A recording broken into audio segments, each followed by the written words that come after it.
Mark Driscoll has a lot to say about being a man. He says it on social media, and he says it from the pulpit. Yes, he's a pastor of a big church, and his message on masculinity seems to resonate. But is this message biblical? Should Mark Driscoll's masculinity be held up as a Christian ideal? To answer this question, I want to tell you the story of masculinity, Western masculinity, in 7 chapters. Don't worry, they're short. Once we know the story, we will be better equipped to answer the question, what is a real man, from a biblical perspective? In this instance, the term classical is a nice way of saying pagan. And whenever I use the term pagan, I mean unlit by the light of the gospel.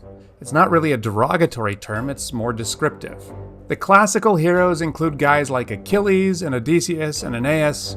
They're from Greek and Roman culture, but I want to talk about the Anglo-Saxon hero Beowulf. He's a pagan hero, but the scribe who wrote out the version of the story that we have now was a Christian. So there's quite a bit of Christian stuff in it, but deep down, Beowulf is a pagan hero. He's known for his physical strength, unwavering courage, and ruthlessness in battle. And he boasts about his martial exploits. This is but one example of him talking about his awesomeness. They had seen me boltered in the blood of my enemies when I battled and bound 5 beasts, raided a troll next, and in the night sea slaughtered sea brutes. He defeats the invincible Grendel by ripping his arm off and beating him with a wet end. Beowulf embodies strength and courage and unrelenting determination to protect his people. He is so awesome. He's clearly the poster child for pagan masculinity. You don't need to have heard of Beowulf to be influenced by him. He's been in our culture for 1,000 years and he's still with us today.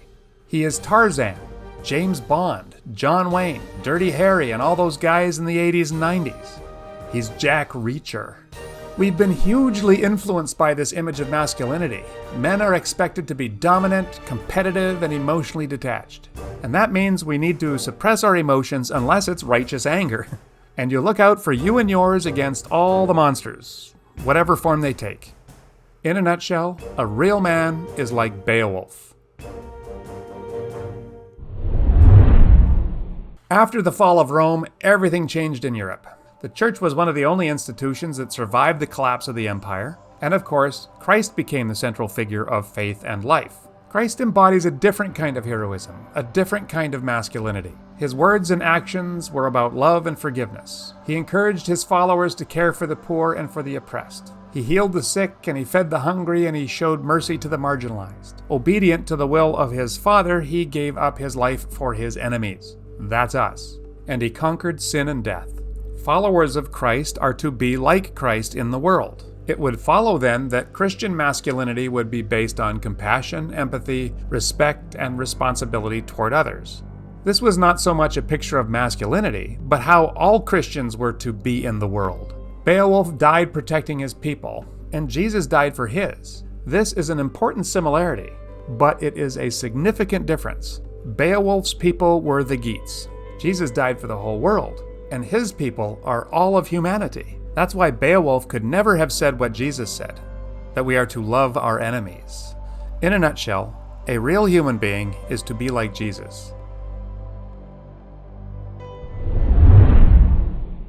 In the Middle Ages, there was a lot of fighting. Kings and nobles fought each other, and they fought those considered to be the enemies of Christendom. So they needed warriors. And in the early Middle Ages, the most important military figure was the mounted knight. These were expected to be skilled in fighting on horseback and in hand-to-hand combat. Basically, they were armor-plated killing machines. But the society in the Middle Ages also firmly believed that a knight was called to be like Christ as well.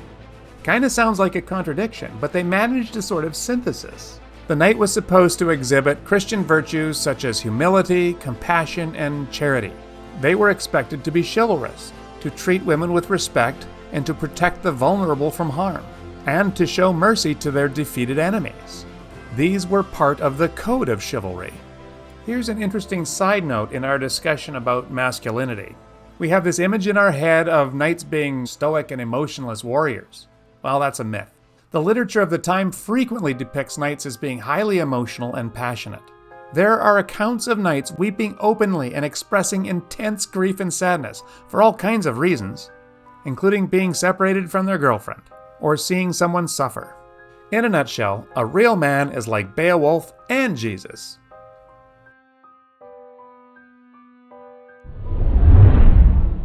A few centuries later, we have a new kind of man, the modern man. The Enlightenment in the 18th century changed the way people thought of everything. At the root of it all was that human reason became the measure of all things, rather than God. We've discussed modernism before. It's a big step away from Christianity. It's unlit by the light of the gospel. It's a new form of paganism, neo-paganism. So what is masculinity in the neo-pagan era? Let's use the Victorian gentleman as a symbol of modern masculinity. Some of the key features of Victorian masculinity include an emphasis on self-control and emotional restraint, the importance of respectability, focus on work and success, idealization of masculinity. A man was to be the model of strength, power, and authority. They needed to act like a man. Gender segregation was huge in the 19th century. Men and women occupied completely different spheres of influence and activity.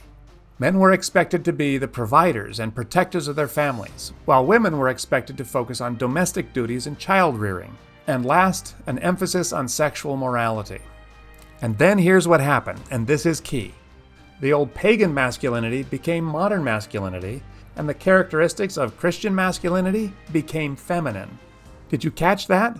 Jesus showed us the ideal, what a God-centered person would look like regardless of gender. These were to be the virtues of a Christian: interdependence, submission, compassion, truth, and grace. A way of being in the world that contributes to the establishment of the kingdom of heaven through humility and community. In the modern world, this became the feminine. In a nutshell, a real man is to be like Beowulf, and a real woman is to be like Jesus.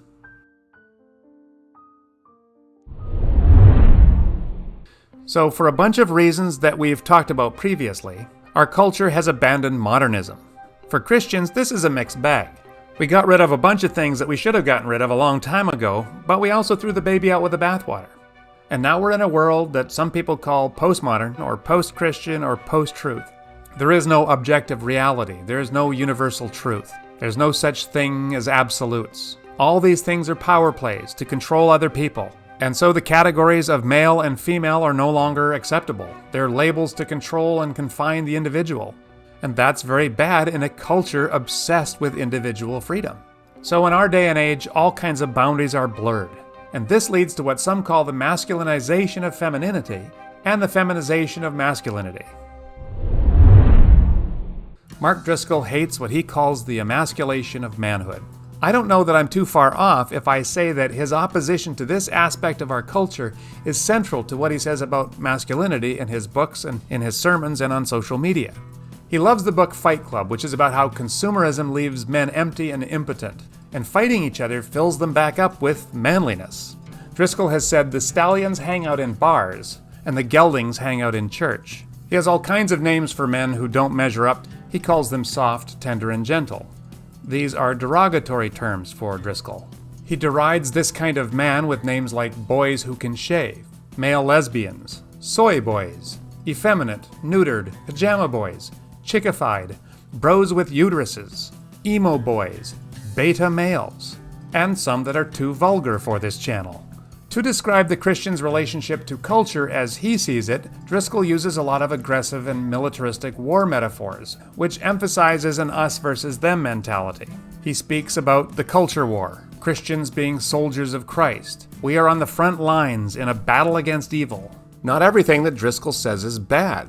He has a point when he challenges Christian men to be more responsible, better husbands and fathers, when he encourages them to be more active in their homes and in their careers, and tells them straight up to get away from the porn and promiscuity.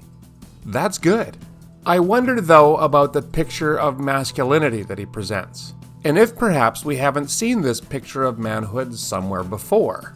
I've heard enough of Driscoll to know that his understanding of Christian manhood is based on what he finds in the Bible. But I wonder if there isn't a set of worldview lenses interposed between the reader and the text. For me, this is a great case for extensive reading and the humanities. You need to read this cover to cover, but it doesn't hurt to read all these too. It really helps us to see those worldview glasses that we're all wearing. In a nutshell,